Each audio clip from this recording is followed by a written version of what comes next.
मैया ने ढिंढोरा पीटती हो, आज लाला ने करवट बदली है और सब गोपियां ग्वाल वाले धमक धमक करके नाच रहे हैं।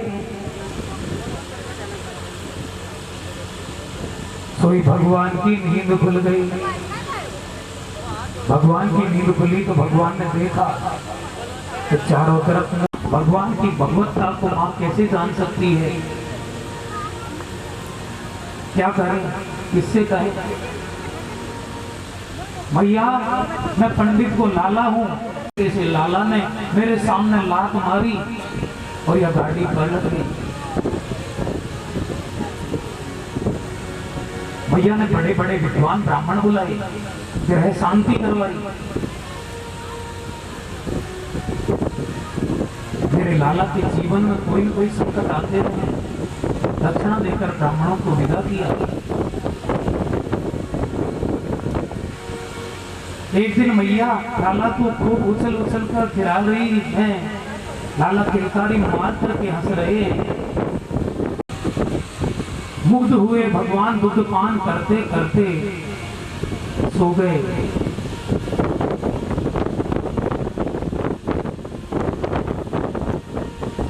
मैया ने विचार किया कि अब यह सो गए हो है या को मैं नक्श सुलाए दे। इतने में कन्हैया ने फिर आंख खोल करके देखा तो दूर तीव्र गति से एक तृणावर्त नाम का दैत्य जो कंस ने भेजा वह आ गया।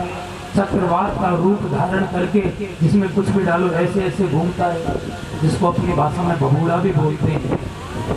आ गया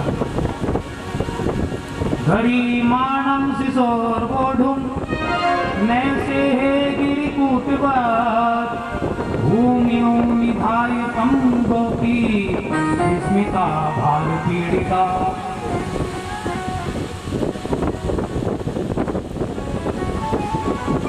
भैया ने विचार किया कि लाला फिर गोदी में ले लो, कैसो बबूड़ा आ रहा है। तो गोविंद ने तृणावत का उद्धार करने के लिए अपना वजन इतना बढ़ाया, इतना बढ़ी, मालूम पड़े ज्यादा दूध पी गए हो।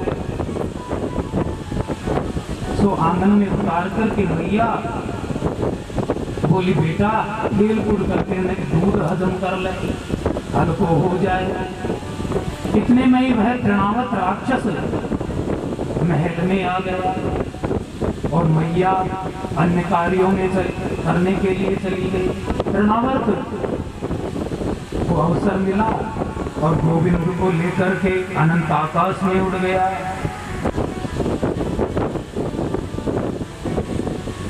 भगवान भी उड़ चले, पूरा ब्रज प्रदेश देखने लगा। तृणावर्त की गोद में भगवान पूरा ब्रज प्रदेश देख रहे हैं। ये ललिता को घर है, ये मधुमंगल को घर है। गली गली मोहल्ले मोहल्ले में भगवान घूम लिए। जैसे ही तृणावर्त मथुरा की ओर बढ़ने लगा तो भगवान ने फिर अपना वजन बढ़ाया। भगवान इतने वजनदार हो गए कि तृणावर्त को लगा कि ये कोई काला काला पहाड़ तो मैंने नहीं उठा लिया, ये बालक है कि पहाड़ है। बार बार पीछे मुड़ के देखता है। भगवान को हंसी आने लगी। मेरे भक्त पत्थर में भी मुझे देखते हैं, ये मूर्ख मुझ में ही पत्थर देखता है। चलो इसको, इसकी खोपड़ी को पत्थर पर ही पटक देता हूं।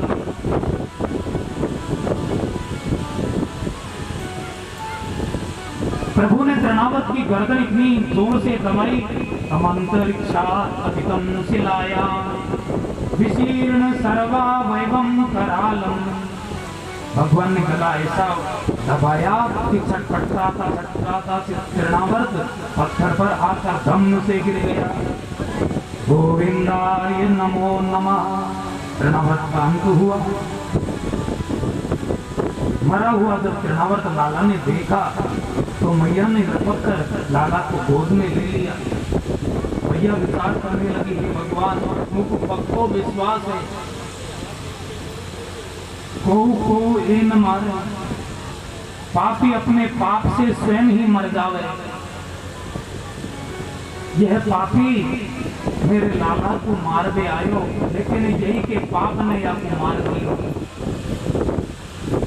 अपने मन को समझाती हुई मैया लाला को घर लगी।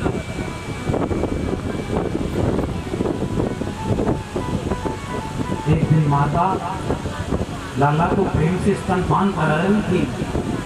बड़ी देर हो गई, विचार करने लगी, लाला इतनी देर से दूध पी रहे हो है या को पेट खराब हो जाएगा। भैया दूध पिलाती पिलाती लाला के पांव के तलवे में धीरे धीरे उंगली फेरने लगी।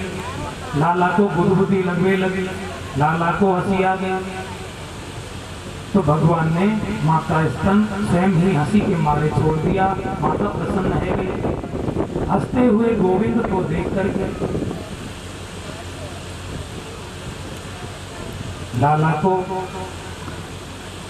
बैठा वहां छोड़ करके मैया ब्रह्मांड घाट पर कपड़े धोबे लगे।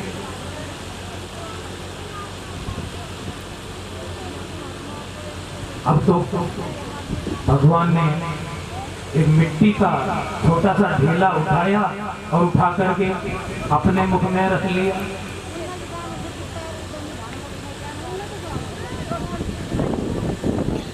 जो ही भगवान ने मिट्टी का ढेला मुख में रखा तो बलराम जी बोल पड़े, भैया तो एक बात कहूं, क्या तेरो छोटो सो लाला है ना या नहीं? बलराम जी इतना ही बोले, कन्हैया ने मन ही मन मानो इशारा कर दिया। देखो हमारी शिकायत तुमने मैया से कर दी तो हम भी मैया से कह देंगे, मैया ब्रजवासी के मेरे लाला को झूठो नाम लगाओ।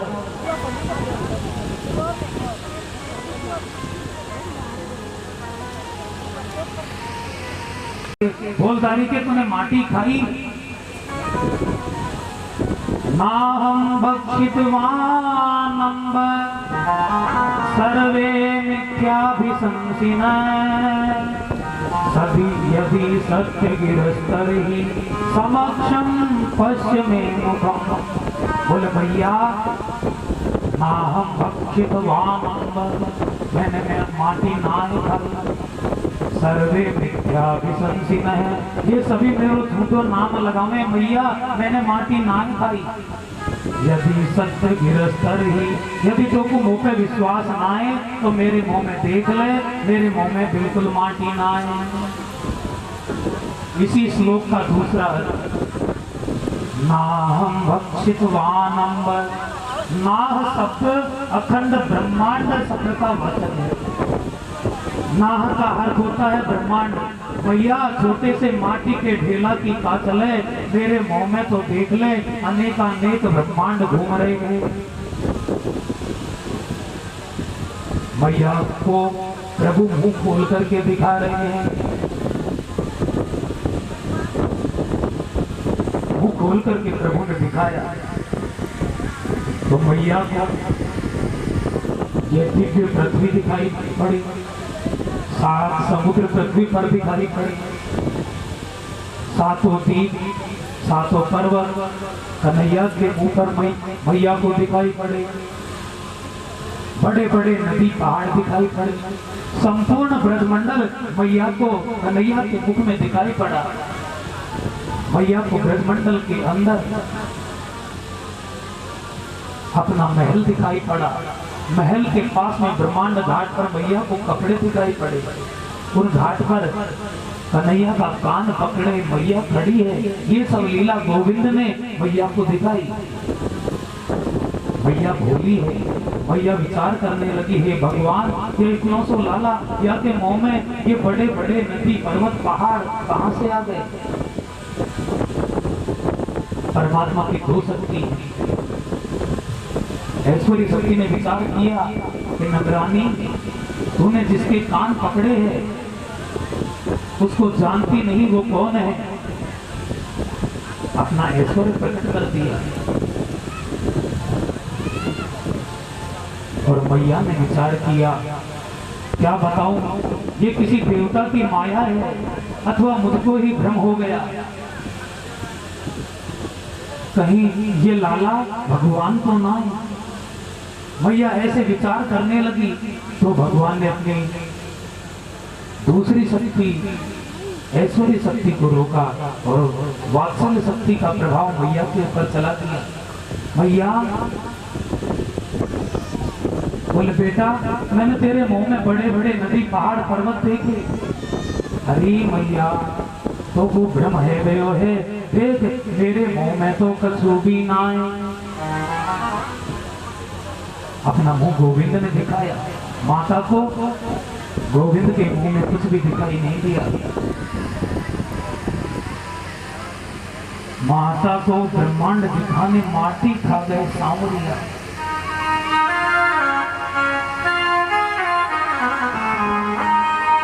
माता को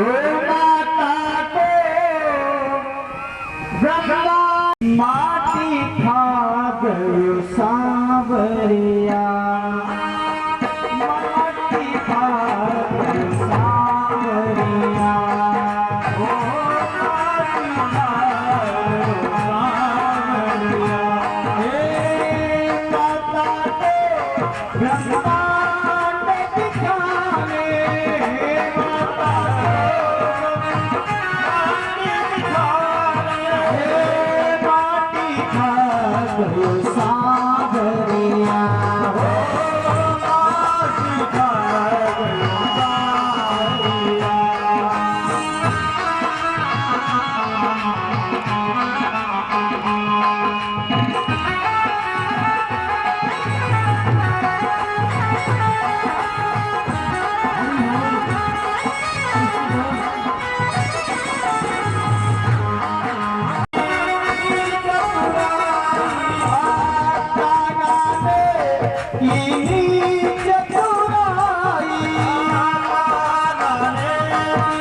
लेकिन मेरे लाला को नामकरण संस्कार ना भयो। सो अपने कुल पुरोहित गर्गाचार्य जी के पास में जाकर के बोले, गुरुजी आप तो सब जानो त्रिकाल के हो, बड़ी कृपा होगी आप व्रज में चले जाओ और जाके यहाँ जाके उनको नामकरण संस्कार कर दे हो।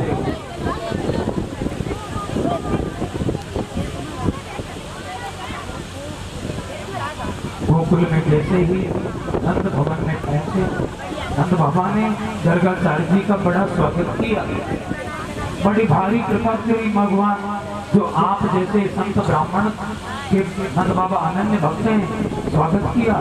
बड़ी कृपा करी भगवान, आप जो यहाँ पधारे, खूब दर्शन किए, अहो भाग्य हमारे जो आप पधारे, विधिवत पूजन किया, आसन पर बैठाया।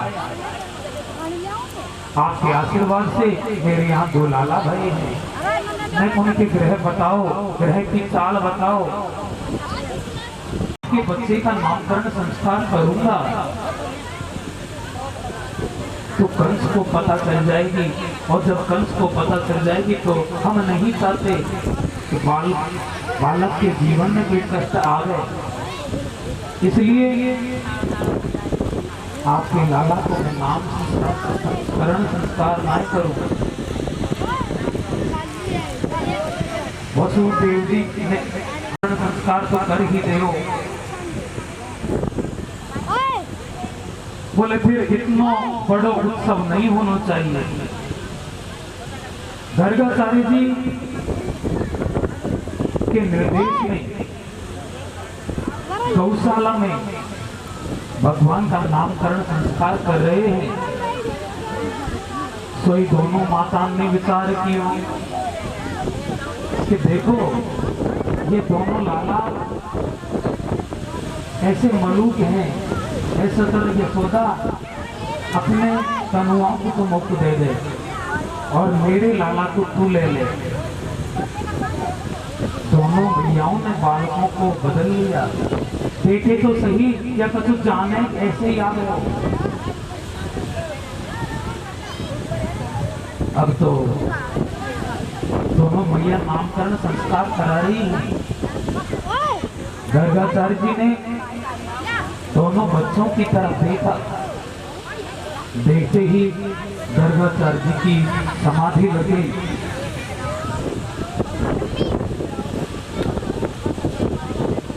दो तरह की समाधि होती है, एक ध्यान समाधि, एक त्राटक समाधि। ध्यान समाधि में नेत्र बंद करके भगवान का ध्यान किया जाता है और त्राटक समाधि में नेत्र खुले रहते हैं और श्वास ऊपर को चढ़ जाते हैं, श्वास चलना बंद हो जाता है। तो गर्गाचार्य जी के नेत्र खुले के खुले रह गए।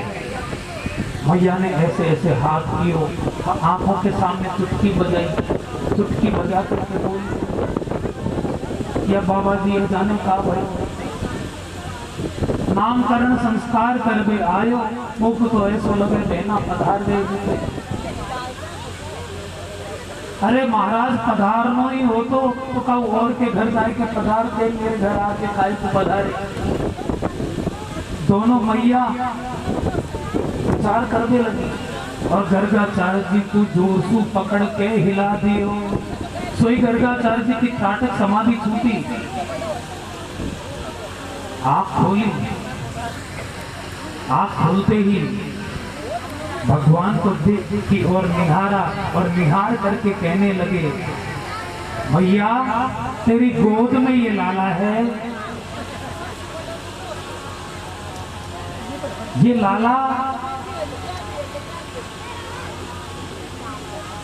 जो तेरी गोद में खेल रहे हो है, रोहिणी की ओर इशारा करके कहा, तेरी गोद में जो ये लाला खेल रहे हो है, ये लाला साक्षात, अब कहने लगे भगवान है, लेकिन कहते कहते रुक गए क्योंकि आंखों से भगवान ने इशारा कर दिया।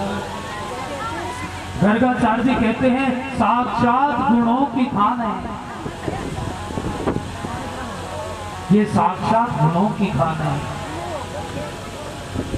ग्रहण तो नु युगम तनु शुक्ल की तो तथारत इदानीम कृष्ण तांगद। ये साक्षात गुणों की खान है। पहले तेरे लाला ने शुक्ल वर्ण धारण किया, फिर इसने लाल वर्ण धारण किया और अब इसने कृष्ण धारण किया, वर्ण धारण किया।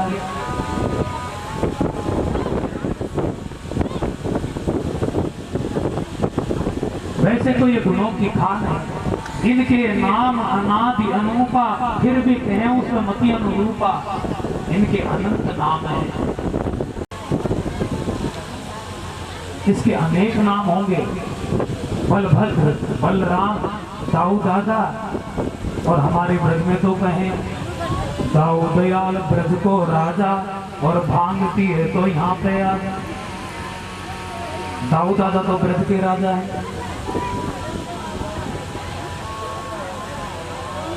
बहुनी संति नामानि रूपाणि च सुतस्य ते गुणकर्मानुरूपाणि कान्य है वेद लो जना।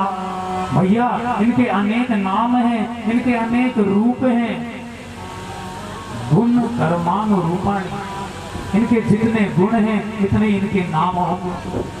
कान्य है वेद में, उन सबको मैं जानता हूँ, नो जना, और लोग इनको नहीं जानते हैं।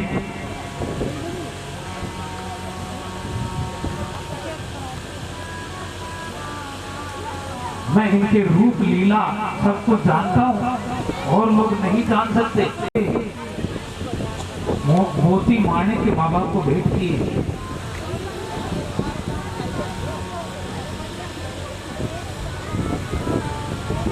दोनों भैया ने धीरे धीरे घुटने के बल चलना प्रारंभ कर दिया।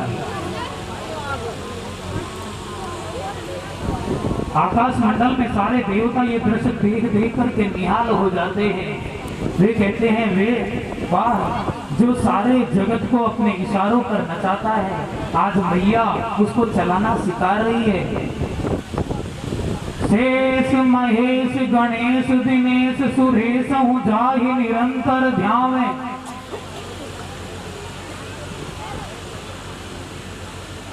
ये सब देवता जिसका निरंतर ध्यान कर रहे हैं, वही भगवान आज मैया के यहाँ चलना सीख रहे हैं। ताले ने व्रज ताल पे ने गोकुले राम केशव जानो भ्याम सह पाणी भ्याम रिंग मानव जंगदो। अद्भुत छटा हो रही है आंगन में। दोनों भाइयों की अंगुली पकड़कर आंगन में चलना प्रारंभ किया। कभी मैया भगवान का दिव्य श्रृंगार करती है। दोनों भैया घुटनों के बल चलते चलते गौशाला में घुस जाते हैं। गौशाला में पड़ा हुआ है बहुत सा गोबर। उस गोबर को अपने अंगों के लपेट लेते हैं, गोबर में गिर पड़ते हैं, गोबर उठा करके मुंह के लगा लेते हैं।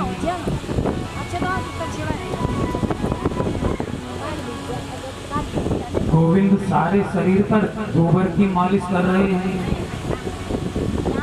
जब मैया गोविंद को गोबर में सने हुए देखती है तो डांट करके कहती है, कन्हैया तुमको ऐसो लगे जैसो गोबर गणेश होए। अरे भैया, गणेश के रूप में भी तो कन्हैया ही है। मैया सत्य बोल रही है। पंकाभिषेक सकला वैवंदिलोके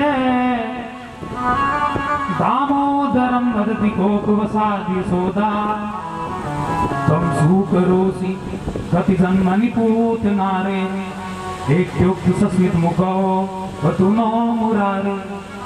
अरे मुरारी, तू गोबर कीचड़ में ऐसे सन जावे, वो को तो ऐसो लगे तू पूर्व जन्म को कहीं सूकर न हो। और बात भी सही है। हिरण्याक्ष वध में भगवान ने सूकर का अवतार धारण किया। इस छवि को अनंत आकाश में देवता लोग खड़े खड़े निहाल हो रहे हैं देख देख करके। भूले भरे अति शोभित श्यामा जू तैसी बनी सिर सुंदर चोटी खेलत खात फिरे अंगना तग पे जमी बाजत तीरी कछोटी। या छवि को रस खाना बिलोकत भारत काम कला निधि कोटी। भाग्य के भाग्य को का सजनी हरि हाथ सोले गयो माखन रोटी।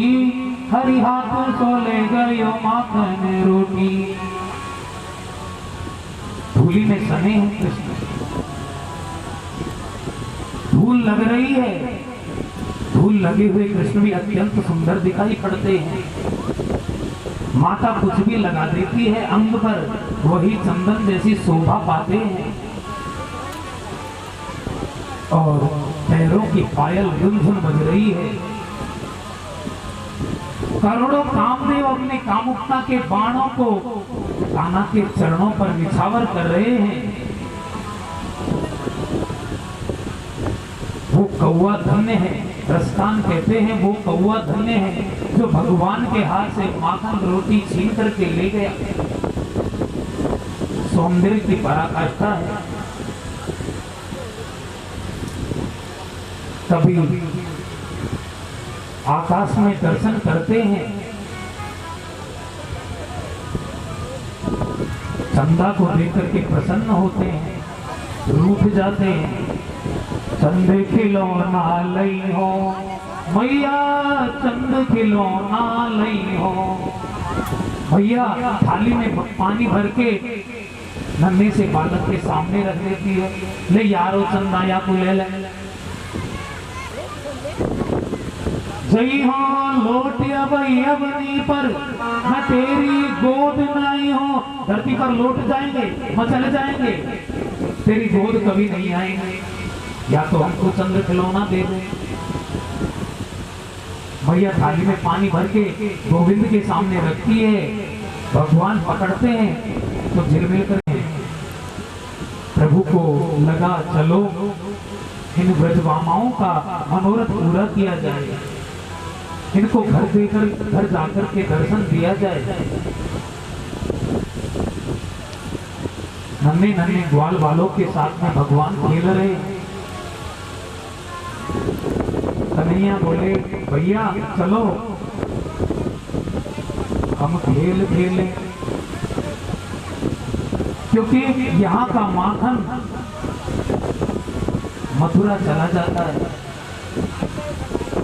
गायों को चरावे हम, गायों को खिलावे हम, पीछे पीछे घूमे हम, और ये मथुरावासी कर के रूप में सारे माखन दूध दही को वहीं मका ले रहे हैं। जब हम दूध नहीं पिएंगे तो पुत्र कैसे होंगे? उन ग्वाल बालों की वेदना को प्रभु ने समझा।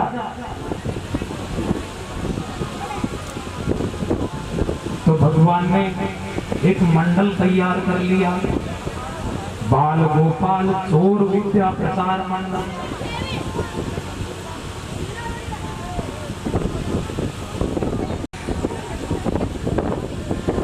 ब्रजवासी बालक बोले भैया तेरे घर में तो दूध दही के मटका भरे हैं, हमारे घर में तो कछु भी ना।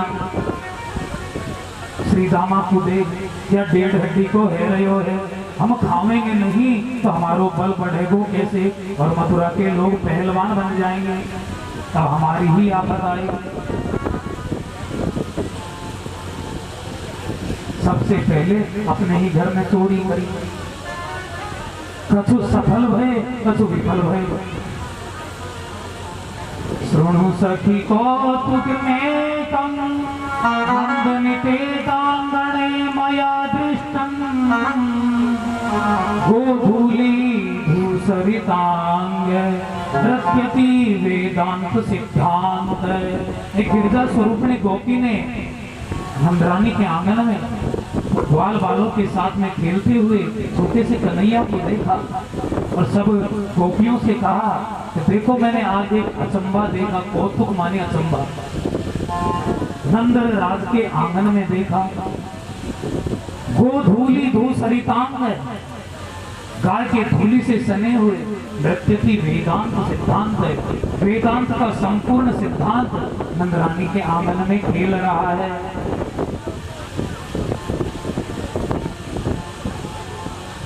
बार बार आकर के कन्हैया की माखन चोरी की शिकायत करती है। एक दिन समस्त गोपियों ने मन में विचार किया, देखे बिन काना जब मन नाही माना, इन आंखों से आज हमने ब्रह्म पहचाना है। कृष्ण पद कमलों में मन को लगाना, इन गोपियों का ताना ये उलाना तो बहाना है। ताना देने के लिए चली हैं सभी गोपी। काऊ काऊ सासू की नाक ज्यादा लंबी हो गई।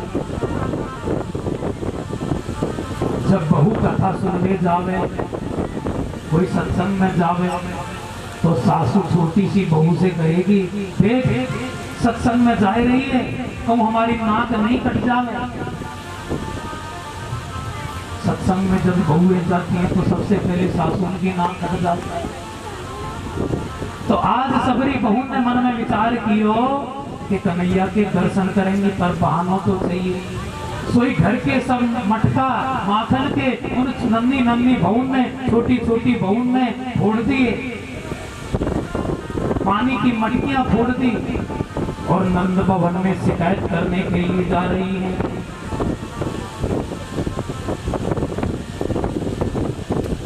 शिकायत कर रही है।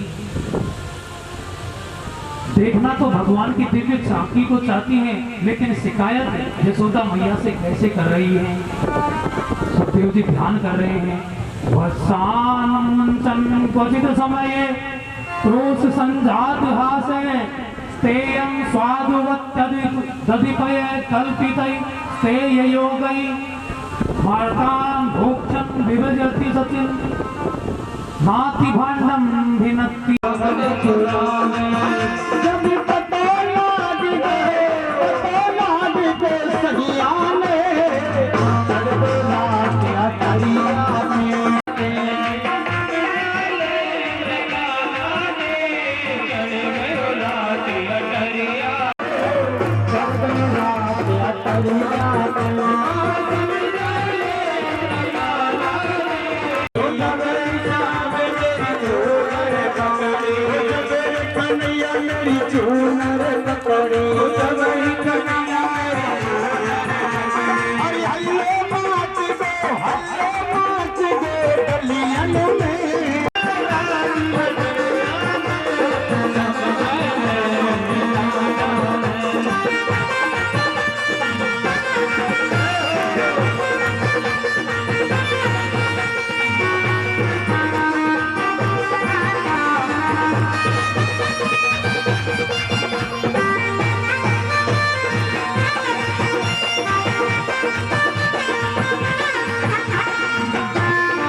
सूर्य भगवान की भैया तेरू लाला की तरफ क्रोध करें सोई या हंस जावे, और जब या हंस जावे तो हमसे क्रोध के भाव बने ना है, सोई बाको फायदो तेज हो गई। चोरी को इतना अच्छो लगे आप भी खावे मैया और ग्वालन को भी खवा गया। मरकान भोक्षान विभजति सचिन, जब ग्वाल धाप जावे तो या काई में ये बंदरों ने मेरा बड़ा सहयोग किया, इस भाव से बंदरों को माखन लुटा रहे हैं। मरकान भोक्षण विभजति सचिन नाति भांडम भिनत्ति, और खावे जो तो खावे लास्ट में वह भांडी को भी मटकी को भी फोड़ आवे। ब्रजमंडल में पुरानी 40-40 साल की मटकियां रखी हुई है। उन मटकी माखन पी करके चिकना हो गई है, इसलिए उन सब गोपियों का उन माखन की मटकियों में अति स्नेह है। भैया माखन तो खावे लेकिन मटकीन को भी फोड़ आवे।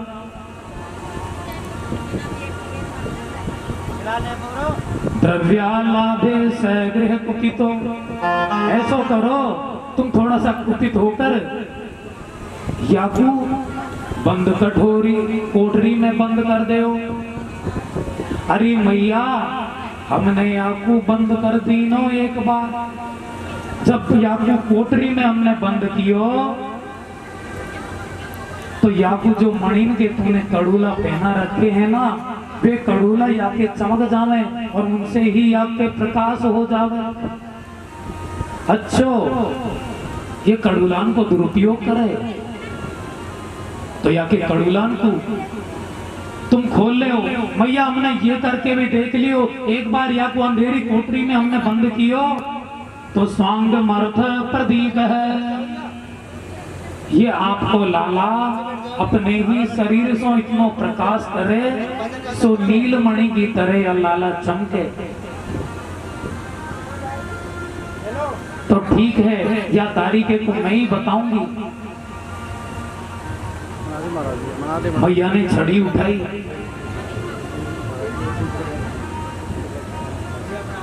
मैया ये सब गोपियां मेरे झूठा बताऊं।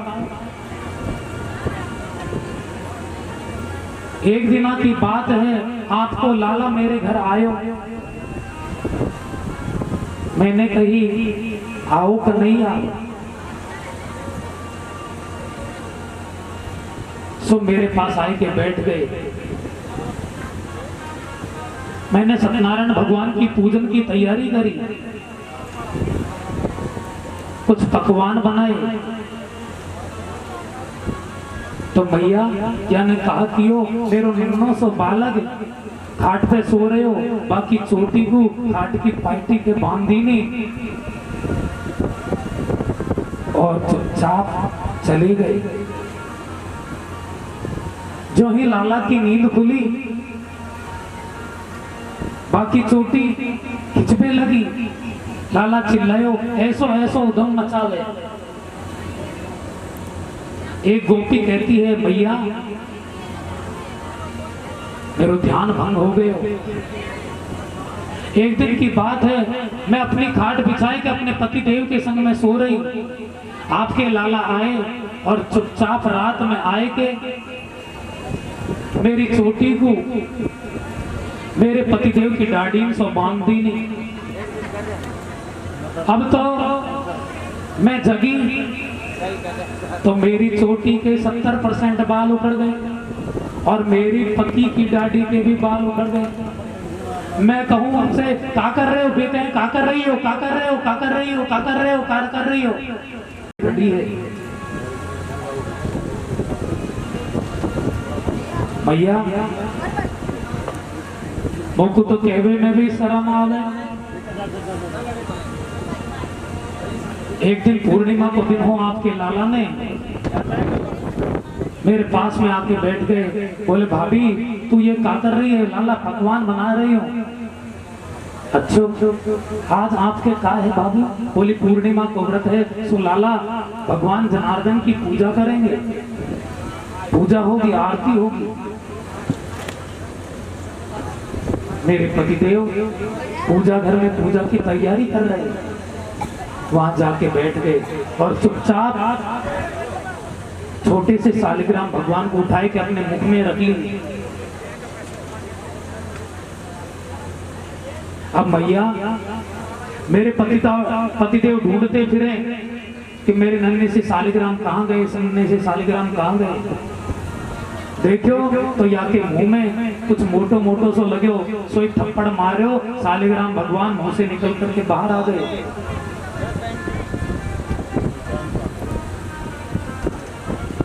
स्नान करायो, उनको आसन पर बैठाए हो।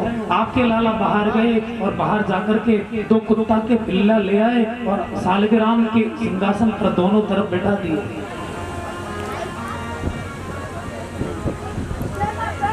पतिदेव इधर उधर सामग्री की तैयारी में जुटे थे और मोते चुपचाप कह के आ गए, भाभी जाए के अपने सालिग्राम को दर्शन तो कर, या लाला उधम मचावे। मैया ने छड़ी उठाई, लाला को मारने तो तैयार हुई। तो गोपियां कहती है, मैया या ने कछु भी कियो लेकिन या को मारे तो मत, हम या को पिट तो ना देख सके। देखे बिन काना जब मन ना ही माना, इन गोपियों का उलाना, ये उलाना तो बहाना है। पाल दर्शन की प्यासी गुजरिया, आज मेरे अंगना में आओ बेकार, ओ नंदलाल, हर दर्शन की प्यासी गुजरिया।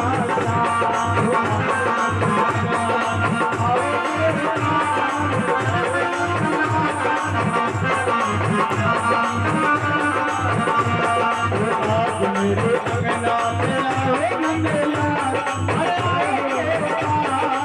दर्शन की प्यासी।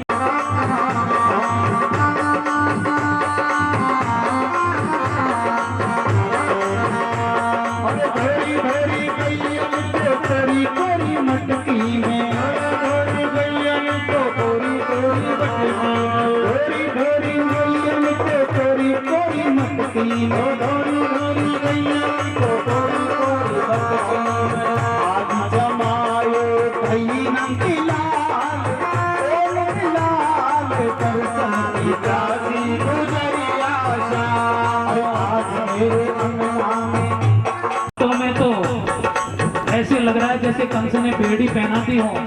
दोनों हाथ उठाओ। एक आज मेरे अंगना में आओ गोपाल, हे आओ नंदलाल, दर्शन की प्यासी गुजरिया। आज मेरे अंगना में आओ गोपाल, आओ नंदलाल, दर्शन की प्यासी गुजरिया।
घर पे बजाना, मीठी मीठी मुरली घर पे बजाना, मीठी मीठी मुरली घर पे बजाना, मीठी मुरली घर पे बजाना।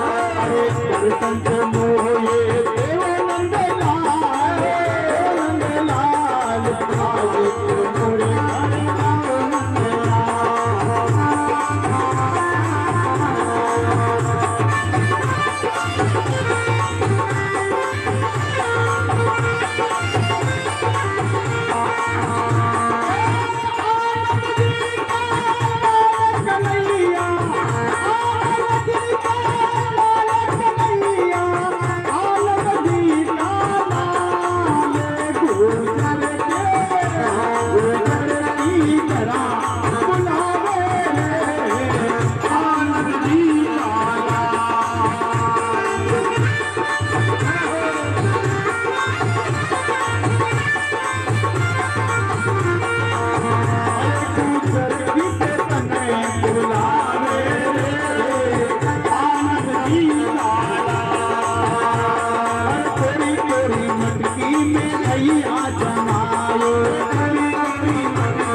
आओ गाड़ियों में अन्य गोपियों को लगाया, दासियों को लगाया और लाला के लिए स्वयं ही माखन मथ रही है।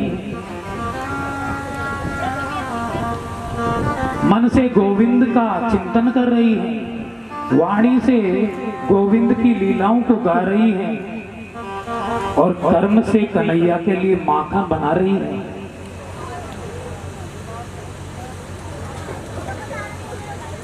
भगवान शयन कर रहे हैं, मैया घुमड़ घुमड़ करके मथानी चला रही है। कन्हैया की नींद खुली, कन्हैया बाहर आए। माँ ने रात को जो काजल लगाया था उसको ऐसे ऐसे करके मसल लिया, सोई जगन्नाथ भगवान की मोटी मोटी आंखें बन गई। आकर के मैया के पास में खड़े हो गए। गृहीत्वा ददे मंथानम न्यसेदय प्रीतिमावहन। मैया की मथानी को पकड़ करके खड़े हो गए। बोले मैया माखन निकाल रही हूं, जब ताजो माखन निकल आवेगो सोई तो खिलाई दूंगी। ना मैया माखन पीछे खिला दीजो, न मुझको दूध पिला दे। मैया ने बाल कृष्ण को गोद में लिया।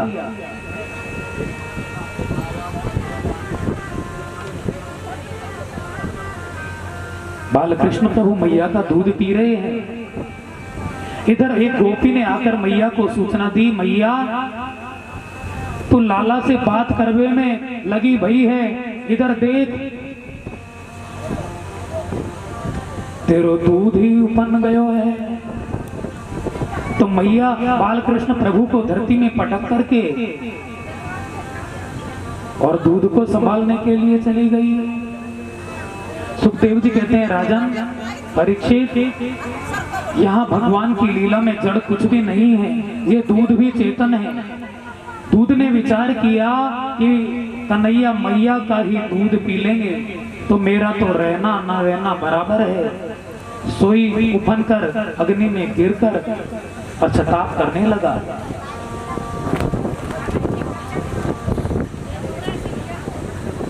दूध जलने लगा, रूठ गए। भैया तुम तो दूध प्यारो है, पूत प्यारो ना है, या लिए तुम पटक के चली गई।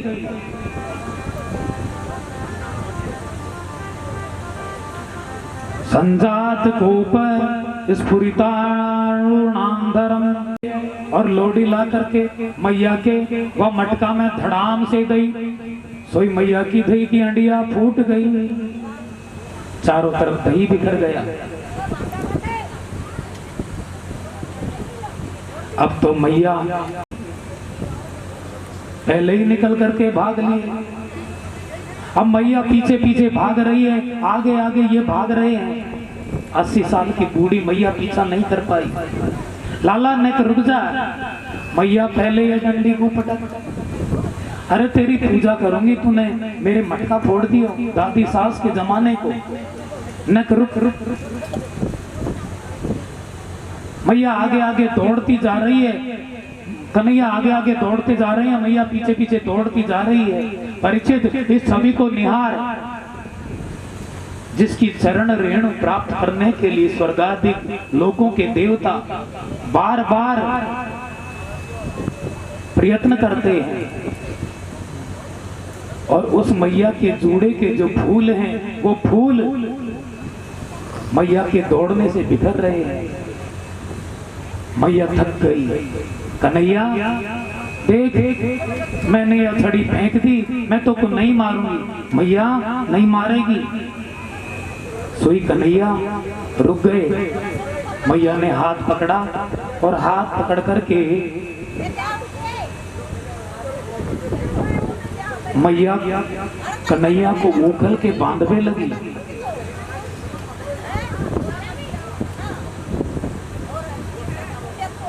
उखल के जब मैया बांधने लगी तो जा रस्सी से कन्हैया को बांध रही, उखल के बांधे और रस्सी 2 अंगुल छोटी है जावे। मैया ने दूसरी रस्सी जोड़ी, वही रस्सी 2 अंगुल छोटी रह जावे। श्री सुखदेव जी कहते परीक्षित, ये रस्सी 2 अंगुल छोटी क्यों होती है? मैया जाकू तू उखल सु बांधवो चावे, वाके प्रभाव को तो देख, तू क्या कोई भी आपको नहीं बांध सके।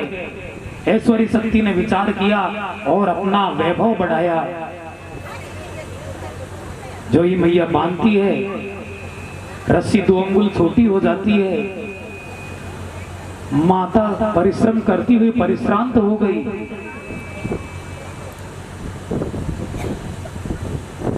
तो भगवान ने अपनी माधुर्य शक्ति को आदेश दिया कि मेरी माँ परेशान है। स्वमातु स्विन्न गात्राया विस्त्रस्तभ्य करोस्त्रजः दृष्ट्वा परिश्रमं कृष्ण कृपयासीत् स्वबंधने। माँ को परिश्रमित देख करके कृष्ण स्वयं ही बंधन में आ गए। भगवान ने बंधन स्वीकार कर लिया। राजा परीक्षित छवि को निहारो, न चांतर बहिर्यस्य न पूर्वम नापि चापरम। पूर्व न कोई अंत है, न कोई जगत से बाहर है, न जगत के भीतर है, जिसका वेद स्तुति करते करते थक जाते हैं, नेति नेति कह करके अपने आप को छोटा मान लेते हैं, वही कन्हैया कृपा करके माता के बंधन से बंध गए।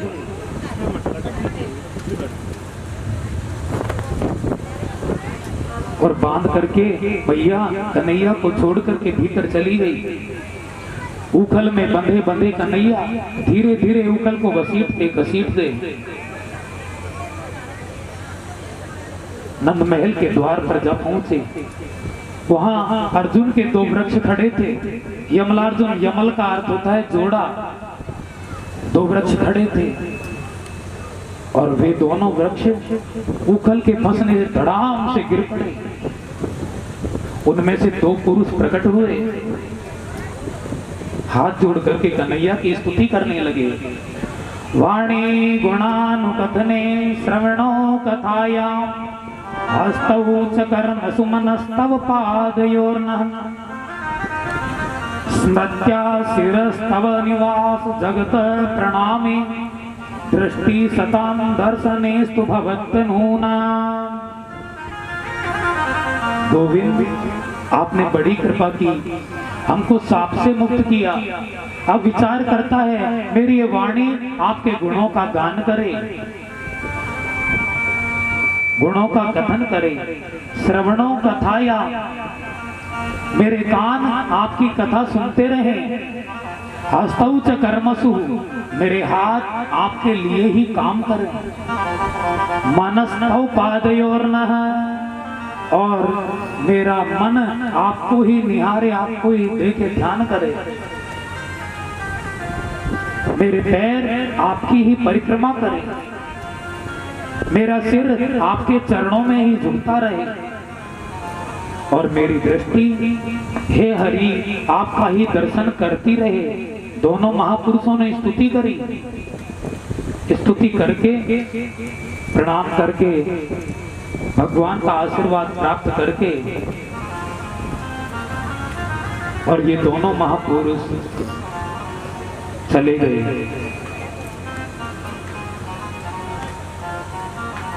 बोले ये दोनों महापुरुष कौन है?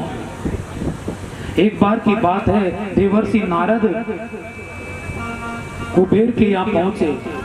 वहां ये दोनों मदमस्त नशे में पड़े हैं और नृत्यांगनाएं नृत्य कर रही हैं। संत नारद को देखकर इन्होंने प्रणाम नहीं किया। नारद ने साप दिया।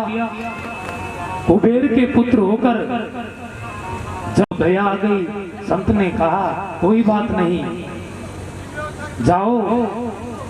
जब भगवान कृष्ण के आंगन में तालवन, मधुवन,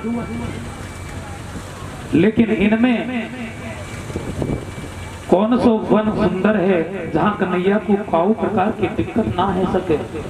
तो उपनंद बोले वनम वृंदावनम नाम पसव्यम नवकाननम गोप गोपी गवाम सेव्य पुण्यादि तृणवीरुधम। हमारे यहाँ समीप में ही एक वृंदावन नाम का स्थान है। वृंदान भक्तान अवति रक्षति इति वृंदावनम। जो भक्तों की रक्षा करे उसको हम वृंदावन कहते हैं। भक्त वृंदों की रक्षा करता है। वृंदा नाम है तुलसी का, जो तुलसी का ही वन हो उसको हम वृंदावन कहते हैं। जहां गोप वृंदों की रक्षा होती हो, गोपी वृंदों की रक्षा होती हो, उस स्थान का नाम है वृंदावन। सबसे सुंदर वन है। पसव्य नव काननम, यह नया कानन है, नया वन है। और हमारी गायों को चरबे के ताई खूब वहां घास है। हमारी गायें खूब घास खाकर के पुष्ट होंगी। और गोप गोपी गवाम सेव्य, ग्वालों का और गोप गोपियों का सबका सेवन करने योग्य स्थान है। सब एक मत से प्रसन्न हुए और वृंदावन धाम के लिए रवाना हो गए। अपने अपने छकड़ों में माखन की मटकियां रख दी, सारा सामान रख दिया और वृंदावन के लिए नंद बाबा कुबेर जैसी संपत्ति को छोड़ करके आ गए। आइए 2 मिनट हम भी वृंदावन धाम में प्रवेश करें। ओ वृंदावन जाओ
प्राणायाम चढ़ाकर बैठ गया, हिले न डूले, बिल्कुल पाषाण प्रतिमा की तरह दिखने लगा।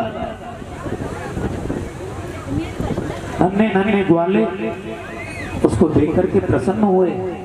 भैया हमको तो लगे या कोई वृंदावन की गुफा है, और गुफा में तो हमने मैया से सुनाए संत रहे, चलो सब संतन के दर्शन करिया में। नन्हे नन्हे ग्वाल मधुमंगल सुबल तो श्रीदामा चलने लगे। कन्हैया बाहर खड़े हैं और बाहर खड़े खड़े उन ग्वालों को रोक रहे हैं। अरे भाई ये कोई गुफा नहीं है, अरे ये भाई कोई गुफा नहीं है, तुम लोग कहाँ चले जा रहे हो? जो ही जीभ पर पैर रखा अघासुर के, भैया हमने सुनी है गुफान में संत रहे, स्वागत के लिए संतन ने बड़ी अच्छी कालीन बिछा रखी है, बड़े अच्छे गद्दा बिछे हुए हैं। छोटे बच्चों ने संपूर्ण अपना सामान लटका दिया, अंदर जाने लगे।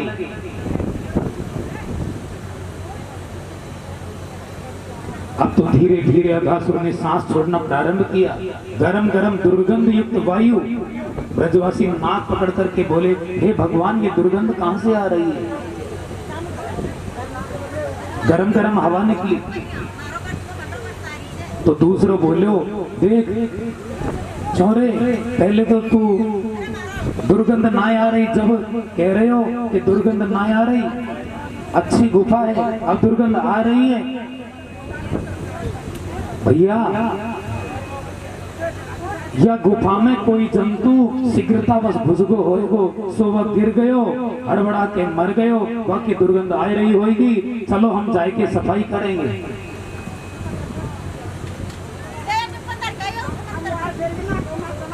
यदि कहूँ गुफा नहीं होवे कछु और होवे, कोई राक्षस होवे तो बोले कन्हैया है तो सही, उनको भय नहीं है क्योंकि गोविंद उनके साथ में है। अयम तथा चेद बकवत विनक्षति, कन्हैया है तो सही, जैसे बकासुर को उद्धार कियो ऐसे या को भी उद्धार कर देगो। भगवान आवाज लगा रहे, कोई सुनता ही नहीं। सकृदेव प्रपन्नाय तवास्मीति तु याचते, अभयम सर्वभूतेभ्यो ददाम्येतद्व्रतं मम। तुम भगवान की शरण में तो जाओ, भगवान को प्रणाम तो करो। भगवान ने प्रतिज्ञा ले रखी है। विभीषण लंका से तिरस्कार पाकर के जब राम जी की शरण में आया तो राम जी ने समुद्र का जल लेकर के कहा, अभयम सर्वभूतेभ्यो ददाम्येतद् व्रतं मम, ये मेरा व्रत है, विभीषण मेरी शरण में आया है, मैं इसको संपूर्ण प्राणियों से निर्भय करता हूं।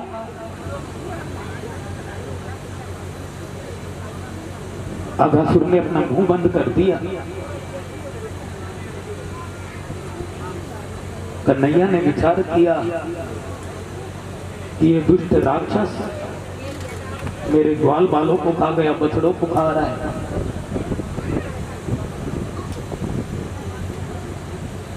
कृपा करके ग्वाल बालों के साथ में कन्हैया स्वयं भी अंदर चले गए। गरम गरम सांस से बछड़े सब मर गए। ग्वाल बाल भी मूर्छा को प्राप्त हो गए। कन्हैया उस पापी का पेट फाड़ करके बाहर निकल आए। तो गोविंद कहते हैं, मैं मेरे भक्त का पतन नहीं होने देता।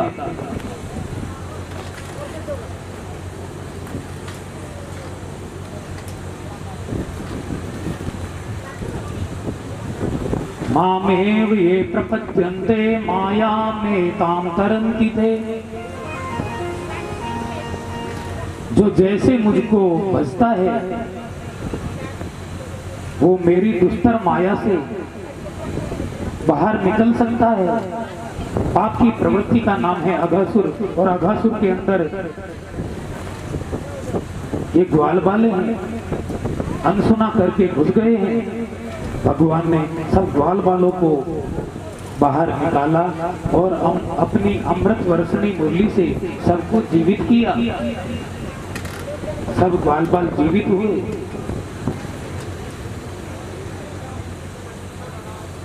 चारों तरफ कन्हैया को घेर करके ग्वाल बाल बैठ गए हैं।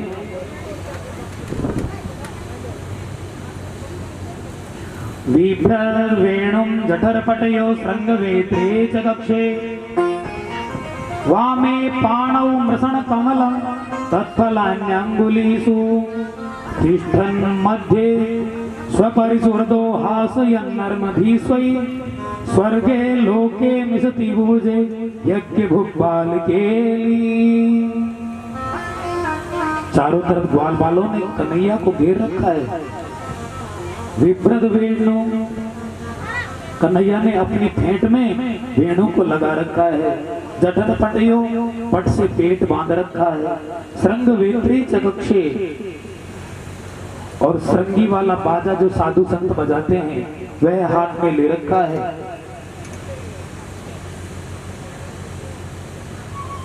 वामे पाणो मृषण कमलम,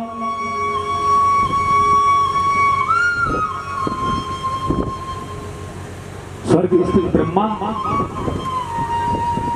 ग्वाल बालों की मंडली को देख करके मोहित हो गए। ये गोपों का झूठा खाने वाला भगवान कैसे हो सकता है?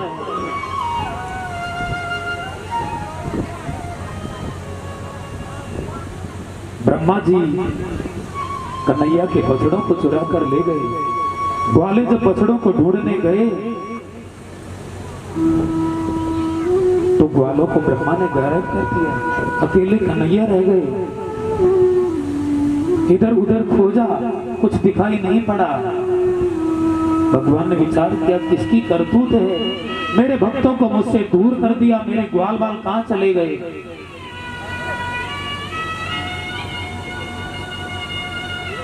कन्हैया उदास हो गए। ब्रह्मा जी की करतूत को समझा तो अपनी ही वेणु से सब कुछ दोबारा उत्पन्न कर दिया।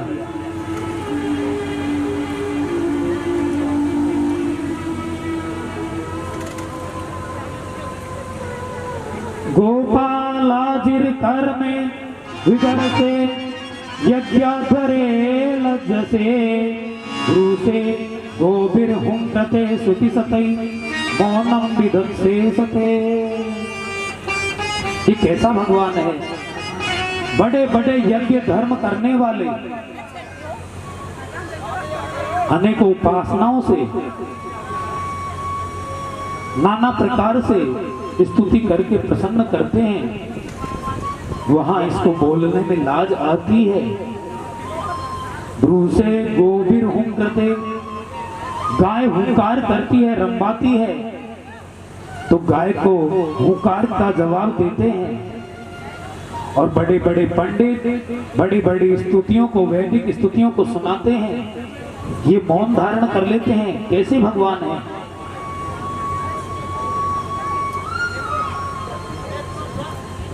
परीक्षा लेने के लिए बछड़ों को गायब कर दिया, ग्वाल बालों को गायब कर दिया। भगवान ने अपनी अमृत बरसनी मुरली से यावत सब वत्स काल्प वपुर यावत करांग्राधिकम यावद यष्टि विषाण वेणुदलशिख यावद विभूषांबरम यावत शील गुणाभिधा कृतिवयो यावत विहारादिकम सर्वं विष्णु वयं गिरोंग वदज सर्वस्वरूपो बभौ।